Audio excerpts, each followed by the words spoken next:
नमस्कार मित्रांनो, कसे आहे? मला खात्री आहे तुम्ही सर्व चांगलेच असाल.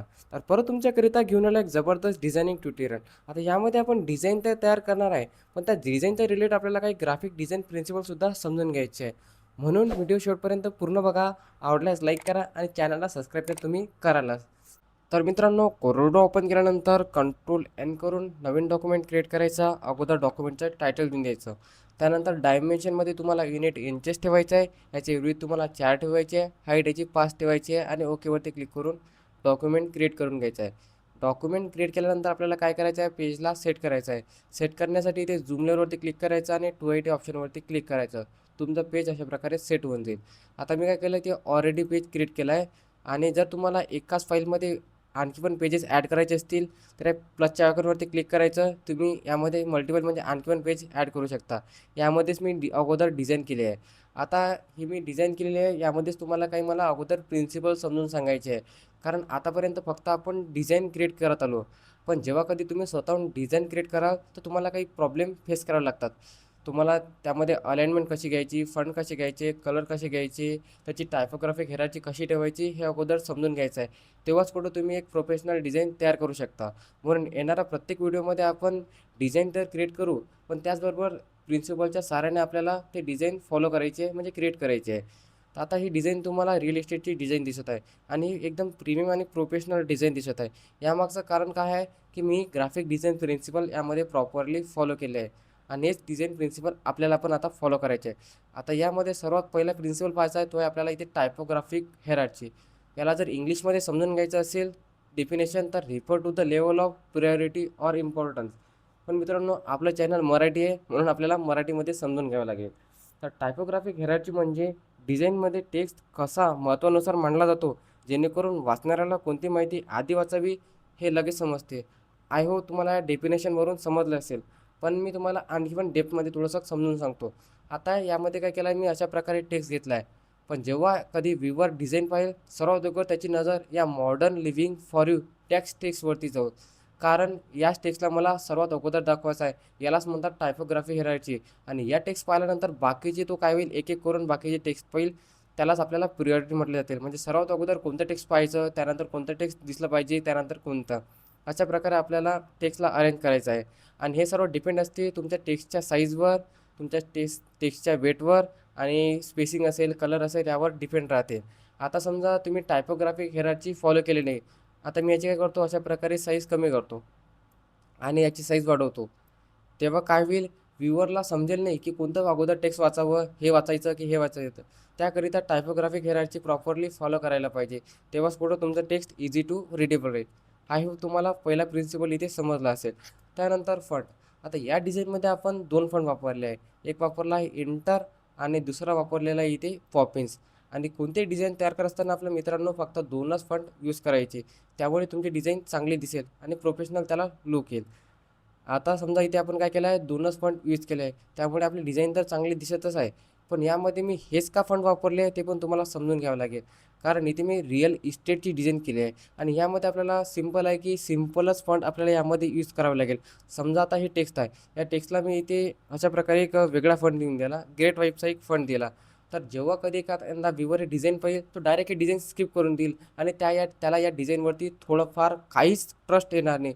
त्यामुळे कोणत्या प्रकारची डिझाईन तुम्ही क्रिएट करा, तर अगोदर तुम्हाला ते फंट कशाप्रकारे आणि कोणते घ्यायचे हे तुम्हाला अगोदर समजून घ्यावे लागेल. तेव्हाच कुठं तुमचा जे समजा फ्लेक्स असो, डिझाईन असो, त्यावरती व्ह्यूवरचा ट्रस्ट येईल. तर अशा प्रकारे मित्रांनो तुम्हाला डिझाईनमध्ये फंट वापरायचे आहे. त्यानंतर अलाइनमेंट. आता अलाइनमेंट डिपेंड असते आपल्या फ्लायवर किंवा डिझाईनवर. आता यामध्ये काय केलं आहे, मी अशा प्रकारे टेक्स्टला लेफ्ट अलाइनमेंट दिली आहे आणि इमेजला अशा प्रकारे राईट अलाइनमेंट दिले आहे. त्यामुळे जे हे टेक्स्ट आणि इमेज हे प्रॉपरली आपल्याला व्हिज्युअली बॅलन्स झालेले दिसते. अशा प्रकारे आपण लेफ्ट अलाइनमेंट यामध्ये फॉलो केली आहे. पण तुम्ही वेगवेगळ्या जेव्हा डिझाईन कराल, त्यामध्ये फक्त असं नाही की लेफ्टच अलाइनमेंट आपल्याला फॉलो करावी लागेल. वेगवेगळी अलाइनमेंट पण असते. तुम्ही लेफ्ट वापरू शकता, राईट वापरू शकता. हे डिपेंड असते त्या डिझाईनवर. अशा प्रकारे तुम्हाला अलाइनमेंट घ्यायची आहे. आणि त्यानंतर आहे कलर्स. आता या डिझाईनमध्ये आपण एक ब्लॅक कलर, दुसरा ब्लू कलर आणि तिसरा व्हाईट कलर, अशा प्रकारे 3 कलर यूज केले आहे. आणि व्हाईट आणि ब्लॅक हे न्यूट्रल आणि अक्रोमॅटिक कलर असतात. आता न्यूट्रल आणि अक्रोमॅटिक याचा मीनिंग मी तुम्हाला पुढील व्हिडिओमध्ये डिटेलमध्ये सांगणार आहे. फक्त हे शब्द लक्षात ठेवायचे. तर अशा प्रकारे आपण या तीन तीन कलर यामध्ये यूज केलेले आहे आणि या तीनच कलरमध्ये मुळे आपली डिझाईन चांगली दिसत आहे. आणि तीनच कलर का मी यूज केले याकरिता तुम्हाला कलर थेअरी वगैरे समजून घ्यावं लागेल. आणि कोणते डिझाईन तयार करत असताना तुम्हाला काय करायचं, अगोदर कुठून तरी डिझाईनचा रेफरन्स घ्यायचं. समजा आता तुम्ही इथे रिअल इस्टेटची डिझाईन पाहिली, आता तुम्हाला समजलं की मी इथे यामध्ये अशा प्रकारे ब्लू कलर यूज केला, ब्लॅक कलर यूज केला. तुम्ही पण अशा प्रकारे हे कलर यूज करून दुसऱ्या वेगळ्या स्टाईलने लेआउटने तुम्ही डिझाईन क्रिएट करू शकता. अशा प्रकारे तुम्हाला हजारो डिझाईन पाहायचे आणि त्यामध्ये तुम्हाला कोणती डिझाईन कशाप्रकारे त्यामध्ये कलर यूज केले आहे ते पाहायचे आहे. तेव्हाच कुठं तुम्ही चांगले कलर त्यामध्ये यूज करू शकता किंवा तुम्ही कलर पॅलेटचा यूज करून पण डिझाईन क्रिएट करू शकता. आय होप मित्रांनो हे पूर्ण तुम्हाला रूल्स समजले असतील. काही डाऊट असेल तर तुम्ही कॉमेंटमध्ये नक्की सांगा. तर आता करू आपण पूर्ण कोरोनामध्ये टूल्स आहे, या टूलचा यूज करून आपण डिझाईन क्रिएट करूया. आता डिझाईन तयार करण्यासाठी आपल्याला अगोदर मी जे डिझाईन केले ते इम्पोर्ट करावं लागेल. कंट्रोल आय करायचं आणि ते डिझाईन इम्पोर्ट करून घ्यायची, कारण यामधले आपल्याला कलर्स वगैरे घ्यायचे आहे. त्यामुळे अगोदर माझी डिझाईन इम्पोर्ट करून घ्यायची. त्यानंतर आता काय करायचं, तुम्हाला रेक्टँगल टूलवरती यायचं आहे आणि डबल टॅप करायचं आहे. जेव्हा तुम्ही यावरती डबल टॅप कराल तुम्हाला अशा प्रकारे एक या पेजवरती बॉर्डर आलेली दिसेल. त्यानंतर आता काय करायचं, आपल्याला ह्या रिअल इस्टेटचा लोगो घ्यायचा आहे. मी डायरेक्ट काय करतो, इथून लोगो कॉपी करतो, कारण यामध्ये तुम्हाला समजून सांगण्याजोगतं काही नाही आहे. त्यामुळे डायरेक्ट इथून मी कॉपी पेस्ट करतो. अशा प्रकारे मी कॉपी पेस्ट केला. आता यामध्ये काय केलं, मी जे टेक्स्ट आहे रिअल इस्टेटचं, यामध्ये इंटर नावाचा एक फंड वापरलेला आहे. तुमच्याकडे जर इंटर नावाचा फंड नसेल तर तो पण मी मटेरियलसोबत ॲड करून घेतो. आता सर्व मटेरियलची लिंक तुम्हाला आपल्या टेलिग्रामवरती मिळून जाईल आणि टेलिग्राम चॅनलची लिंक आपल्या व्हिडिओच्या डिस्क्रिप्शनमध्ये मिळून जाईल. तिथून जॉईन करून घ्यायचं. तर अशा प्रकारे आपण इथे रिअल इस्टेट घेतला आहे. त्यानंतर आता काय करायचं, आपल्याला मॉडर्न लिव्हिंग फॉर यू याकरिता आपल्याला टेक्स्ट टूल घ्यायचं आहे आणि टाईप करायचं आहे. आता मी टाईप करण्यापेक्षा डायरेक्ट इथे कॉपी पेस्ट करतो. फक्त तुम्हाला कोणता फंड वापरला आणि तो त्यामध्ये कशाप्रकारे त्याला फंट वेट द्यायचं आहे तेच सांगणार आहे. आता इथे मी मॉडर्न लिव्हिंग फॉर यू समजा हे टाईप केलं. टाईप केल्यानंतर याला काय केलं, मी फंट लिस्टमध्ये पॉपिन्सचा फंट दिला आणि पॉपिन्समध्ये याला कोणतं वेट दिलं, पॉपिन्समध्ये आपण याला काय केलं आहे, बोल्ड केलेलं आहे. आता हे पाहण्यासाठी काय करायचं, फॉन्ट लिस्ट ओपन करायची आणि पॉपिन्समध्ये आपण इथे काय केलं आहे, इथे बोल्ड केलं आहे. अशा प्रकारे त्यावरती ब्लू लाईन येऊन जाईल. आणि त्यानंतर यामध्ये काय केलं, याची साईज आपण सर्वात मोठी ठेवलेली आहे आणि तुम्हाला पण अशा प्रकारे ठेवायची आहे. त्यानंतर परत काय करायचं, आपल्याला इथे हे डिस्क्रिप्शन लिहायचं आहे. डिस्क्रिप्शन लिहिण्यासाठी परत तुम्ही काय करायचं, इथे टेक्स्ट टूलवरती यायचं आणि डिस्क्रिप्शन लिहून घ्यायचं. हे तुम्ही डायरेक्ट कॉपी पेस्ट करणार आहे, कारण हे काही गोष्टी आहेत हे इझिली तुम्ही इथे क्रिएट करू शकता. आणि याला काय करायचं, परत एंटरमध्ये फंट देऊन जायचा. फक्त याची साईज सर्वात कमी ठेवायची, म्हणजे ओव्हरऑल जे डिझाईन आहे त्यापेक्षा आपल्याला याची थोडी साईज कमी ठेवावी लागेल. याची साईज आणि ते कॉलर्स नाव यामध्ये थोडाफारच डिफरन्स आपल्याला पाहायला मिळतो. त्यानंतर आता काय करायचं, आपल्याला हे प्रीमियम अपार्टमेंट आणि प्राईम लोकेशन अशा प्रकारे हे दोन फीचर्स आपल्याला घेऊन यायचे आहे. त्याकरिता मी डायरेक्ट काय करतो, इथून पण परत त्याला कॉपी करतो. फक्त यामध्ये मी तुम्हाला काही शॉर्टकट की सांगणार आहे, त्याचा यूज करून तुम्ही इझिली आणि लवकर तुमची डिझाईन क्रिएट करू शकता. त्याकरिता आता समजा इथे आपण अशा प्रकारे हे दोन लोगो तुम्ही आपल्या मटेरियलमधून इम्पोर्ट केले. अशा प्रकारे हे तुम्ही टेक्स्ट टाईप केलं आणि टेक्स्ट टाईप केल्यानंतर आता काय करायचं आहे, टेक्स्टला तुम्हाला प्रॉपर अरेंज करायचं आहे. अरेंज करण्यासाठी सर्वात अगोदर आपण लोगो अरेंज करू. लोगो अरेंज करण्यासाठी लोगो म्हणतो, आयकॉन अरेंज करण्यासाठी आपल्याला अगोदर ते आयकॉन अशा प्रकारे इथे घेऊन यायचं आहे आणि त्यानंतर शिफ्ट प्रेस करायचं आहे. याला आता सिलेक्ट राहू द्यायचं आणि शिफ्ट प्रेस करून वरच्या टेक्स्टला सिलेक्ट करायचं आणि यल प्रेस करायचं. जेव्हा तुम्ही यल प्रेस कराल ते प्रॉपरली अशा प्रकारे तुम्हाला अलाईन झालेली दिसते लेफ्ट साईडला. त्याचप्रकारे याला पण अशा प्रकारे इथे घेऊन यायचं आणि शिफ्ट प्रेस करून वरच्या आयकॉनला सिलेक्ट राहू द्यायचं आणि यल प्रेस करायचं. ते बरोबर दोन्ही अलाईन होऊन जातील. त्यानंतर टेक्स्टला अलाईन करायचं असेल तर बरोबर असं टेक्स्ट घेऊन यायचं, यामधली थोडी स्पेसिंग अशी प्रॉपर ठेवून द्यायची आणि याला सिलेक्ट राहू द्यायचं आणि शिफ्ट प्रेस करून याला सिलेक्ट करायचं आणि ई प्रेस करायचं. अशा प्रकारे हे प्रॉपर अलाईन होऊन जाईल. त्याचप्रकारे हे टेक्स्ट, आता या टेक्स्टला या टेक्स्टची अलाईन करायचं असेल तर या टेक्स्टला अशा प्रकारे सिलेक्ट करायचं आणि यल प्रेस करायचं. त्यामुळे ते बरोबर एका लाईनमध्ये अलाईन होऊन जाईल आणि हे तुम्हाला थोडं असं खालीवर दिसत आहे. त्याकरिता परत त्या टेक्स्टला सिलेक्ट करायचं, या आयकॉनला सिलेक्ट करायचं आणि ई प्रेस करायचं, म्हणजे ते अशा प्रकारे प्रॉपर अलाईन झालेलं दिसेल. आय होप तुम्हाला अलाइनमेंट समजली असेल आणि शॉर्टकट की समजली असेल. समजा आता आता मी तुम्हाला यल सांगत आहे. यल म्हणजे लेफ्ट साईड, आर म्हणजे राईट साईड. अशा प्रकारे बी म्हणजे बॉटम आणि टी म्हणजे टॉप अशा प्रकारे तुम्ही शॉर्टकट कीज वापरू शकता. त्याकरिता अगोदर तुम्हाला जे टेक्स्टला अलाइन करायचे असेल आणि ज्या टेक्स्टला तुम्हाला कोणत्या टेक्स्टशी अलाइन करायचं आहे ते टेक्स्ट नंतर सिलेक्ट करायला लागेल. समजा आता या टेक्स्टला आता हे टेक्स्ट आहे, या टेक्स्टला तुम्हाला या टेक्स्टशी अलाइन करायचं आहे, तर याला काय करायचं सिलेक्ट करायचं आणि कोणासोबत तुम्हाला अलाइन करायचं आहे याच्यासारखं करायचं आहे तर मग शिफ्ट प्रेस करून याला सिलेक्ट करायचं आणि राईट साईडला करायचं आहे, लेफ्ट साईडला करायचं आहे, बॉटमला टॉपला, तर तशा प्रकारे ती शॉर्टकट की प्रेस करायची. आता मला लेफ्ट साईडला करायचं आहे तर मी एल प्रेस करेल आणि अशा प्रकारे ते प्रॉपर अलाइनमेंट झालेलं दिसेल. याला काय करतो मी थोडं खाली घेऊन येतो अशा प्रकारे. त्यानंतर आता करायचं आहे आपल्याला जे कर्व दिसत आहे ब्लू कलरचा ते आपल्याला इथे ड्रॉ करायचं आहे. तर मी काय करतो इथे रेक्टँगल टूलवरती क्लिक करतो आणि अशा प्रकारे की ते रेक्टँगल ड्रॉ करतो. मी असा रेक्टँगल ड्रॉ केला आणि आयड्रॉपर ते दिसत असेल तुम्हाला इथे कलर पॅलेटच्या वर त्यावरती सिलेक्ट करायचं आणि अशा प्रकारे हा कलर एक्स्ट्रॅक्ट करून घ्यायचा. कलर एक्स्ट्रॅक्ट केल्यानंतर काय करायचं तो कलर पॅलेटमधून अशा प्रकारे यामध्ये शेपमध्ये फिल करून द्यायचं आणि त्यानंतर याची जी आउटलाईन आहे ती इथे आउटलाईन विथवरती येऊन ननवरती क्लिक करून ती आउटलाईन विथ तुम्ही रिमूव्ह करू शकता. त्यानंतर आता काय करायचं आपल्याला याला सिलेक्ट होऊ द्यायचं, इथे शेप टूलवरती क्लिक करायचं आणि कंट्रोल क्यू करून त्याला कन्वर्ट टू कर्व करायचं आणि त्यानंतर या लाईनवरती यायचं आणि राईट क्लिक करून याला टू कर्व या ऑप्शनवरती क्लिक करायचं आणि याला अशा प्रकारे कर्व करून घ्यायचं. आय होप इथपर्यंत तुम्हाला समजलं असेल. त्यानंतर आता काय करायचं शेपला परत सिलेक्ट करायचं आणि त्यानंतर ट्रान्सपरन्सी टूलवरती क्लिक करून अशा प्रकारे यामध्ये ट्रान्सपरन्सी अप्लाय करायची. थोडी खाली घेऊन याची ट्रान्सपरन्सी. आता आपल्याला काय करायचं आहे अशा प्रकारे हा शेप ड्रॉ करायचा आहे. आता मित्रांनो आता ही मी रँडम हा शेप अशा प्रकारे ड्रॉ केला होता कारण जेव्हा मी डिझाईनिंग क्रिएट करत होतो तर आपल्याला थोडी माहीत राहते की आपण कशा प्रकारे शेप घेणार आहे. ते फक्त तुमच्या आयडियावर आहे. समजा तुम्हाला आता हा शेप ड्रॉ करायचा आहे तर मी काय केलं इथे पेन टूल यूज केला होता आणि अशा प्रकारे एक शेप ड्रॉ केला. आता एक्झॅक्टली तो हा शेप बनला. प्रत्येक वेळेस असं नाही की तुम्हाला जो शेप पाहिजे तोच बनेल. समजा तुम्ही आता पेन टूल घेतला ना अशा प्रकारे एक शेप तयार केला तो तुम्ही अशा प्रकारे करू शकता किंवा तो दुसऱ्या प्रकारे पण त्या डिझाईनमध्ये चांगला दिसू शकते. हे असते आपल्या डिझाईनवर डिपेंड. कारण असं नसते की समजा आता एखादी तुम्ही डिझाईन तयार करत आहात आणि एक्झॅक्टली तेच तुम्हाला शेप मिळतील. तुम्ही डिझाईनमध्ये वेगळे काही चेंजेस पण करू शकता. आता यामध्ये मी अशा प्रकारे फॉर्मॅट घेतलेला आहे. तुम्ही चेंज पण करू शकता. आता मी असा कर्व घेतला आहे तुम्ही वेगळा पण घेऊ शकता.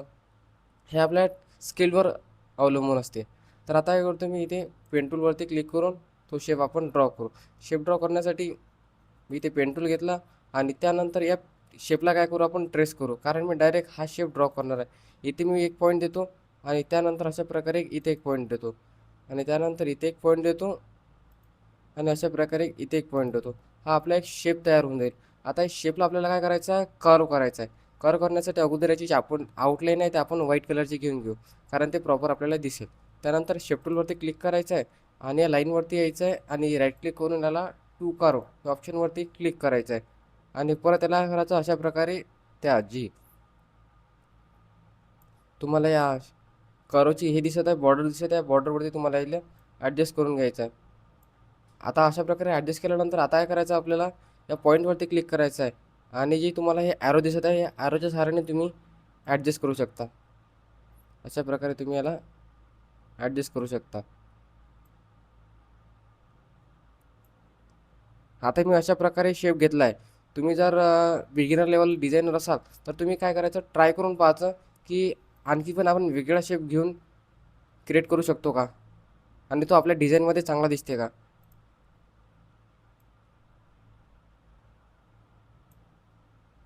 यावरती राईट क्लिक करायचं आणि त्यानंतर टू कर्ववरती क्लिक करून अशा प्रकारे त्याला कर्व करून घ्यायचं.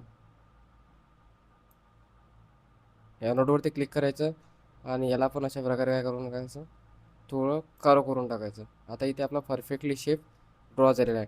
शेप ड्रॉ झाल्यानंतर आता काय करायचं याला अशा प्रकारे इथे पेजवरती घेऊन यायचं आणि त्यानंतर आता काय करायचं यामध्ये कलर सध्याचा कोणताही कलर फिल करून द्यायचा. मी यामध्ये अशा प्रकारे कलर फिल केला आणि त्यानंतर परत कंट्रोल आय करून आता काय करायचं त्या बिल्डिंगचा जो PNG आहे इमेज आहे सॉरी JPG इमेज आहे तो आपल्याला इथे इम्पोर्ट करावा लागेल. कंट्रोल आय करायचं आणि इम्पोर्ट करून घ्यायचं आणि त्यानंतर याला काय करायचं आपल्याला यामध्ये पॉवर क्लिप करायचं आहे. पॉवर क्लिप करण्यासाठी यावरती काय करायचं राईट क्लिक करायचं आणि राईट क्लिक केल्यानंतर पॉवर क्लिप इन्सर्ट या ऑप्शनवरती क्लिक करून यामध्ये अशा प्रकारे तो ॲरो क्लिप करून टाकायचा आणि त्यानंतर एडिट करण्यासाठी या एडिट ऑप्शनवरती क्लिक करायचं आणि बाकी तुम्हाला जर या इमेजला एडिट करायचं असेल तर अशा प्रकारे तुम्ही एडिट करू शकता. फक्त त्याची थोडी आपल्याला बिल्डिंग कटत आहे, त्यामुळे साईज कमी करून घेऊ. अशा प्रकारे मी इथे फिनिशवरती क्लिक करून घ्यायचं. आणि त्यानंतर याला काय करायचे, आपल्याला आउटलाईन याची विड्थ वाढवायची आहे आणि याला व्हाईट कलरची आउटलाईन द्यायची आहे. आता इथं व्हाईट कलरचीच आउटलाईन दिलेली आहे, पण तुम्हाला परत सांगतो की आउटलाईन द्यायची असेल व्हाईट कलरची तर इथे कलर पॅलेटमध्ये यायचं, व्हाईट कलरवरती माऊसला राईट क्लिक करायचं. त्याकरता या शेपला आपल्याला सिलेक्ट असणं गरजेचं आहे. त्यानंतर याची जर आउटलाईन विड्थ वाढवायची असेल तर या आउटलाईन विड्थ ऑप्शनवरती यायचं आणि अशा प्रकारे त्याची आउटलाईन विड्थ आपल्याला 4px 5px जशी पाहिजे तुम्हाला तशी ॲडजस्ट करता येते. त्यानंतर आता काय करायचं, आपल्याला शेप ड्रॉ करायची आहे. आता शेप ड्रॉ खालचा शेप आपल्याला ड्रॉ करायचा आहे. त्या अगोदर आपण इथे एक नंबर देऊन देऊ. त्याकरता मी डायरेक्ट काय करतो, इथून अशा प्रकारे कॉपी करून घेतो, कारण हे पण तुम्हाला जमून जाईल. त्यामुळे मी जास्त काही तुम्हाला यामध्ये सांगत बसत नाही. आता मित्रांनो, कोरलड्रॉ बेसिक टू ॲडव्हान्स ही सिरीज मी चालू केली आहे, हे तुम्हाला माहीत आहे. आणि त्यामध्ये मी तुम्हाला पिक टूलपासून तर इथे पूर्ण टूल ऑलमोस्ट इथे तुम्हाला समजून सांगितले आहे. आणि मी एक्सपेक्ट करतो की तुम्हाला ते टूल समजले असतील आणि त्याचा यूज करून तुम्ही डिझाईन तर तयार करू शकत असाल. म्हणून आता या डिझाईनमध्ये मी तुम्हाला फक्त ग्राफिक डिझाईन प्रिन्सिपल सांगणार आहे, आणि जे काही समजा आता किचकट म्हणजे जे तुम्हाला शेप वगैरे ड्रॉ करता येत नाही तेच मी तुम्हाला इथे ड्रॉ करून सांगणार आहे. बाकी तुम्हाला स्वतः प्रॅक्टिस करायची आहे त्यावरती. आणि काही डाऊट असेल तर कॉमेंटमध्ये नक्की सांगा. तर अशा प्रकारे आपण इथे नंबर घेतला आहे. यामध्ये काय केलं, इथे फोनचा आयकॉन घेतला. त्यानंतर इथे कॉलस 9 इथे आपण यामध्ये इंटर फॉन्ट दिला आहे. त्याला फक्त त्याची साईज स्मॉल घेतली आहे. आणि याला काय केलं आहे, आपण इंटरमध्ये फक्त रेग्युलर फॉन्ट दिला आहे. यामध्ये आपण याला बोल्ड केलं नाही. आणि याला काय केलं, याला आपण इंटर दिला आहे. आणि इंटरमध्ये आपण याला काय केलं आहे, सेमी बोल्ड दिला आहे.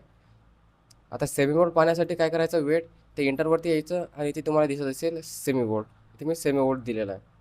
अशा प्रकारे मित्रांनो तुम्हाला त्याला फॉन्ट देऊन द्यायचा आहे. आय होप इथपर्यंत तुम्हाला समजलं असेल. तर आता काय करू, आपण समोर इथे शेप ड्रॉ करू.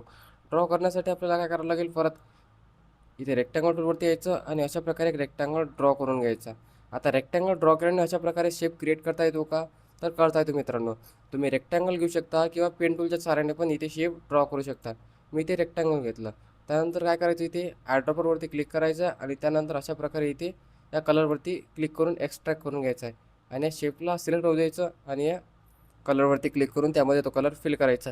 आणि याची जी आउटलाईन आहे ते इथून राईट क्लिक करून रिमूव्ह करून टाकायची. आणि त्यानंतर आता काय करायचं, आपल्याला याला कर्व करायचं आहे. तर कंट्रोल क्यू करून याला कन्वर्ट टू कर्व करून घ्यायचं आणि शेप टूलवरती क्लिक करायचं. त्यानंतर याची काय करायची, थोडीशी अशा प्रकारे साईज वाढवून घ्यायची, म्हणजे हाईट वाढवून घ्यायची. आणि या लाईनवरती कुठे यायचं आणि माऊसला राईट क्लिक करून याला टू कर्व या ऑप्शनवरती क्लिक करून अशा प्रकारे कर्व करून घ्यायचं. आणि त्यानंतर तुम्ही याला बाकी ॲडजस्टमेंट वगैरे करू शकता. आणि या पॉईंटवरती क्लिक करायचं नोटवरती आणि अशा प्रकारे याला जसं तुम्हाला कर्व पाहिजे त्या प्रकारे तुम्ही कर्व करू शकता. आता हे तुमच्यावर आहे, तुम्ही जर या टूलवरती जर प्रॅक्टिस केली असेल तर तुम्हाला प्रॉपरली कर्व करता येईल.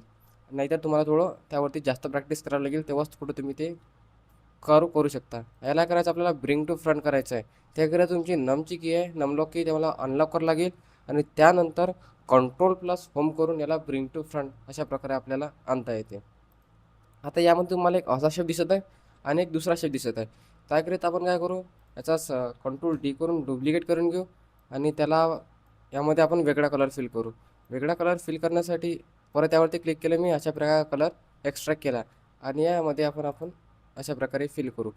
फिल केल्यानंतर त्याला तुम्हाला बरोबर ॲडजस्ट करून घ्यायचं आहे. ॲडजस्ट करण्यासाठी काय करायचं, या शेपला असं बाजूला घेऊन जायचं. त्यानंतर शिफ्ट प्रेस करून जो कर्व याला सिलेक्ट करायचं आणि सी आणि ई प्रेस करून टाकायचं. अशा प्रकारे त्यावरच तो अलाईन होऊन जाईल. आता काय करायचं, आपल्याला यामध्ये अशा प्रकारे त्याला कव्हर करायचं आहे. तर त्याला परत सिलेक्ट करायचं, शेप टूलला सिलेक्ट करायचं, सॉरी परत त्याला करतो सिलेक्ट करतो. आपण पूर्ण पेजला सिलेक्ट केलं आहे. याला काय करतो, मी परत सिलेक्ट करतो, शेप टूलवरती क्लिक करतो आणि त्यानंतर इथून काय करायचं आहे, थोडं याला आपल्याला कर्व करायचं आहे. कर्व करण्यासाठी मी काय करतो, इथे डबल टॅप करतो. डबल टॅप केल्याने काय होईल, इथे एक नोट तयार होईल आणि त्यानंतर तुम्हाला अशा प्रकारे याला कर्व करून घ्यायचं आहे. तर यामध्ये तुम्ही वेगवेगळ्या प्रकारची डिझाईन पण क्रिएट करू शकता. असं नाही की मी जशी सांगितली तेच डिझाईन मी इथे कॉपी करायची. अशा प्रकारे मी एक दुसरा शेप घेतला. तुम्ही पण दुसरा घेऊ शकता. आता इथे मी असा घेतला आहे, तुम्ही असाही घेऊ शकता. जसं तुम्हाला डिझाईनमध्ये चांगला दिसेल तशा प्रकारे घ्यायचं आहे. आणि त्यानंतर call to action. Call to ॲक्शनसाठी आपल्याला काय करावं लागेल, जे आयकॉन आहेत ते कंट्रोल आय करून इम्पोर्ट करावं लागेल. आणि इथे काय करावं लागेल तुम्हाला, बरोबर ते अलाईन करावं लागेल. आता मी ते समजा इथे कंट्रोल आय करून आयकॉन इम्पोर्ट केला. त्यानंतर या टेक्स्टला टाईप करून घ्यायचं, याला पण एंटर फंट देऊन द्यायचं. आता मी तुम्हाला मटेरियलसोबत एक CDR फाईल देऊन देईल. त्यामधून तुम्ही ज्या फंटला कोणता फंट दिला, मी इंटर दिला काय, त्यामध्ये त्याला सेमीवोट दिला काय, ते तुम्हाला त्यामधून लक्षात येऊन जाईल.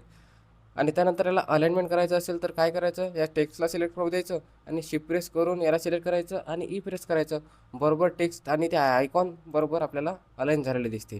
त्यानंतर इकडला आता तर परत मी काय करतो, हे डिझाईनमधून याला कॉपी करून घेतो आणि कंट्रोल C करून यामध्ये काय करतो, कंट्रोल V करून पेस्ट करतो. अशा प्रकारे आपण कॉल टू ॲक्शन घेतला आहे. पण यामध्ये तुम्हाला आणखी गोष्ट सांगायची आहे, की समजा आता आपण इथे 3 आयकॉन घेतले आणि 4 आयकॉन घेतले आणि यामध्ये आपल्याला स्पेसिंग जर मेंटेन करायची असेल तर काय करायचं, समजा आता याला मी अशा प्रकारे घेतलं, नंतर अशा प्रकारे याला घेतलं, सॉरी याला करू आपण थोडं असं करू. त्यानंतर यामधली स्पेसिंग आपण कमी करू. आता तुम्हाला यामधली जे स्पेसिंग आहे ते प्रॉपर दिसत नसेल तर त्याकरिता काय करायचं, या तिन्ही आयकॉनला अशा प्रकारे चारही याला सिलेक्ट करू द्यायचं आणि त्यानंतर शिफ्ट प्लस ई प्रेस करायचं. त्यामुळे तुम्हाला प्रॉपर स्पेसिंग झालेली दिसेल. आता स्पेसिंग झाल्यानंतर या लाईनच्या थ्रू आपल्याला त्याला अलाइन करायचं आहे. तर याला कंट्रोल G करून अगोदर ग्रुप करून घ्यायचं आणि शिफ्ट प्रेस करून या लाईनला सिलेक्ट करायचं आणि L प्रेस करायचं. अशा प्रकारे ते तुम्हाला प्रॉपरली अलाइनमेंट झालेलं दिसेल. आय होप मित्रांनो तुम्हाला हे डिझाईन मी कशाप्रकारे क्रिएट केले ते समजलं असेल. आणि यामध्ये मी तुम्हाला प्रत्येक गोष्ट एक्सप्लेन करून सांगितली नाही की कशाप्रकारे शेप ड्रॉ करायचं, हे करायचं. फक्त यामध्ये मी तुम्हाला काही गोष्ट सांगितली आहे ज्यामध्ये आपल्याला डिफिकल्टी येते की अशा प्रकारे कर्व कसे ड्रॉ करायचे, तेच मी तुम्हाला यामध्ये एक्सप्लेन करून सांगितले आहे. आता या शेपमध्ये थोडासा आपला गोंधळ झाला आहे. याकरिता आपण काय करू, त्याला अशा प्रकारे स्ट्रेच करून घेऊ आणि ट्रान्सपरन्सी परत यावरती अप्लाय करू. अशा प्रकारे आपल्याला यावरती ट्रान्सपरन्सी अप्लाय करते. आणि त्यानंतर या शेपला पण आपल्याला थोडं एडिट करावं लागेल. एडिट करण्यासाठी आपण काय करू, इथे शेप टूलवरती क्लिक करू आणि याची साईज अशा प्रकारे काय करू, वाढवून घेऊ. आता ऑलमोस्ट आपली डिझाईन चांगली दिसत आहे. आता यामध्ये आणि या डिझाईनमध्ये थोडाफार डिफरन्स घेतला आहे, कारण प्रत्येक वेळा आपण जे डिझाईन करतो ते ॲक्युरेट सेम असली पाहिजे असं नाही. त्यामध्ये तुम्ही काहीतरी आणखी वेगळे चेंजेस करून पण तुमची डिझाईन चांगली क्रिएट करू शकता. तर आय होप मित्रांनो तुम्हाला पूर्ण डिझाईन कशी क्रिएट करायची समजलं असेल आणि मी तुम्हाला ग्राफिक डिझाईन प्रिन्सिपल कसे सांगितले ते पण समजलं असेल. काही डाऊट असेल तर कमेंटमध्ये नक्की सांगा. तर चला भेटूया येणाऱ्या पुढच्या जबरदस्त व्हिडिओमध्ये.